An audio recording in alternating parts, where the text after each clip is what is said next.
आपको क्या लगता है एज फौजी, आपको खुद क्या लगता है कि कितनी टफ लाइफ होती है आपकी? बहरहाल ये जो फैक्टर है कि जान भी चली जाए, ये तो सोच समझ के ही बंदा जो है वो ऑप्ट करता है इस प्रोफेशन के लिए, करियर के लिए, कि जी कि कुछ भी हो सकता है। और आप देख रहे हैं कि जिस जिस तरह से जानों के नजराने दिए जा रहे हैं, कभी भी इसमें कमी नहीं आई, इस जज्बे के अंदर कभी भी कमी नहीं आई। जो भी हम कहें, जैसे भी हैं, लेकिन जो जब नाम आता है, जान देने का टाइम आता है, तो कोई पीछे हटने वाला नहीं है। और ये बड़ा अल्लाह का करम है कि पाक फ़ौज के अंदर ये जो जज्बा शौक़ शहादत है, ये बदरजा उत्तम मौजूद है।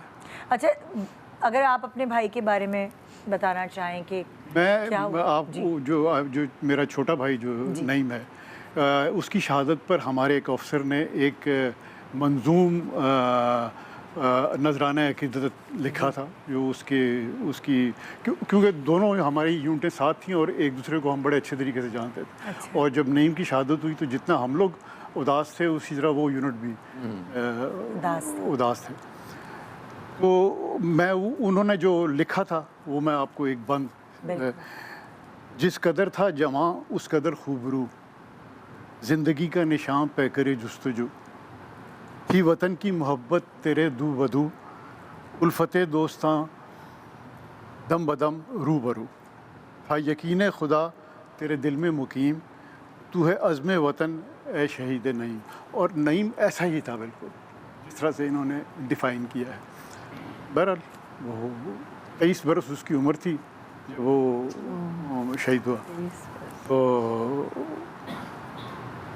तो मतलब लाइक होता है ना कि घर वालों को संभालने की जिम्मेदारी एक के ऊपर होती है, उस वक्त आपका क्या रोल था पूरी फैमिली को संभालने में? मैं 23 साल इज़ नथिंग, लाइक अभी तो मैं भी ज़िंदगी शुरू हुई। बेसिकली फ़ौज से मेरा ताल्लुक, मैं अब रिटायर हुआ 27-28 साल सर्विस करने के बाद। जी।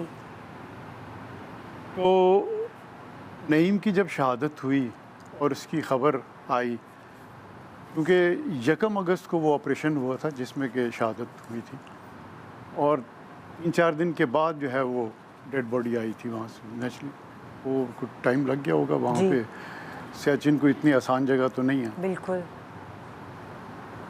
तो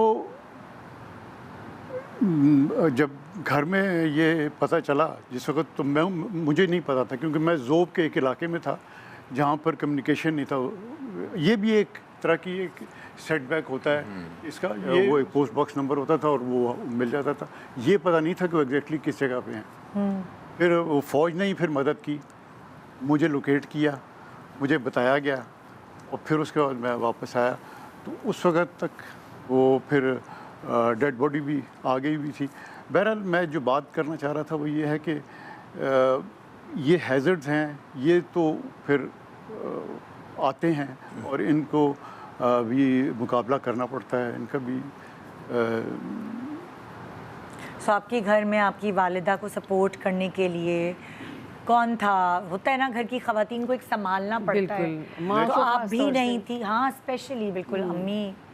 बस मेरा एक भाई जो डॉक्टर था वो घर पे था, मौजूद, और वो बहनें थी जो माँ के लिए वही सपोर्ट थी। लेकिन माँ को नेचुरली मेरे जो भाई ये था नईम, जो है ये माँ से बहुत अटैच था, क्योंकि वालिद साहब मेरे बहुत, वो छोटी उम्र का था, 3-4 इस वक्त तकरीबन कोई 15-16 साल का वो भी नहीं होगा जब मेरे वालिद फौत हो गए थे।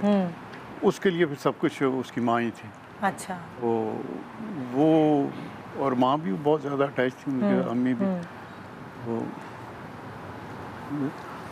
तो कैसी थी उनकी नेचर नईम की? थोड़ा नईम जो था वो, आपको देखा देखी वो फौज में गए थे या उनको शौक था शुरू से? देखा देखी भी से भी तो शौक ही पैदा होता है, शौक से ही पैदा होता है। जी। तो हमने तो उसको कभी फोर्स नहीं किया था, उसने खुद ही ये अपने लिए चुना था ये प्रोफेशन। और ISIS B तक उसने माँ को नहीं बताया था। अच्छा। जो एक हमारा जो सिलेक्शन बोर्ड होता है, उसके बाद फिर उसने बताया। अच्छा। माँ ने भी कोई, उन्होंने कहा कि ये तुम्हारा चॉइस है, तुम जिस तो तरह आपके बड़े भाई भी पाक फौज में थे, आप जी, भी, जी। और आपके छोटे भाई, जी लाइक तीनों भाइयों ने यही प्रोफेशन चूज। मेरे वालिद आर्मी में थे। अच्छा, वो भी। अच्छा, वालिद भी थे, पूरी हाँ, फैमिली। पूरी फैमिली।